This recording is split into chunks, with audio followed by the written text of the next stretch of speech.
M'għandix dubju li f'Malta fiqu aktar minn 2 pazjenti li kellhom il-COVID-19. Hekk sostna il-konsulent Charles Mallija Azzoppardi, il-persuna inkarigata mill-proċeduri fih dan l-IDU waqt li kienet iwieġeb id-domandi tan-nies f'xandira fuq il-midja soċjali. Allura minn dawn il-pazjenti kollha 2 biss fiqu. Le mhux hekk.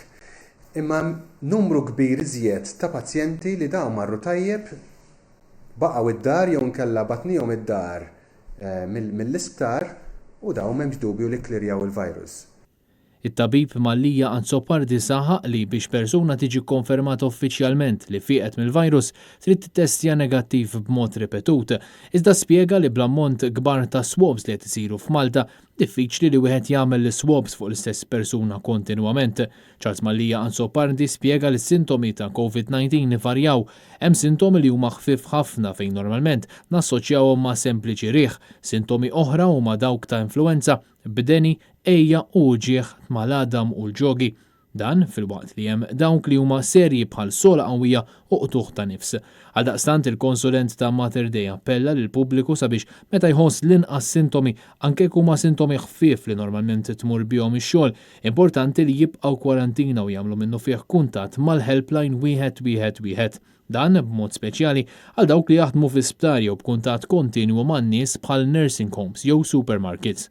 Jekk kull wieħed jew waħda minnha qed iħossu xi sintomi differenti, anke jekk hu sintomi li s-soltu ngħidu dan huwa rieħ, importanti li nitkellmu. It-tabib Mallija Azzoppardi spjega li l-proċess sabiex jinstab vaċċin huwa komplikat ħafna għax mhux biss irid jinstab vaċċin li jaħdem iżda wieħed li huwa sigur għal bniedem. Għaldaqstant huwa insista li għandna nistennew mill-inqas 6 xhur oħra sakemm ikollna vaċċin adekwat.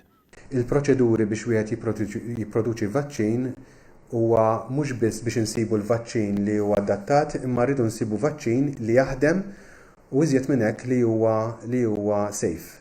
Jidhru l-affarijiet li mhumiex daqstant ħajkunu available daqstant malajr. It is very likely li ma jkollniex vaċċin qabel 4 xhur 6 xhur oħra li iżjed kmieni qed ngħid jiena. U qal li apparti l-ossiġnu qed jintużaw mediċini speċifiċi kontra l-komplikazzjonijiet serji li jafu wassal għalihom il-COVID-19 dawn jidher li qed jaħdmu jagħtu l-frott li hu mixtieq minnhom. Il-konsulent serraħ ras kulħadd li fil-maġġoranza kbira tal-pazjenti il-coronavirus mhux se joħloq problemi kbar ta' saħħa. Ovvjament hemm dak il-persentaġġ żgħir ta' nies li jser ikiddhom aktar minn ħadd ieħor b'mod partikolari l-anzjani u l-vulnerabbli.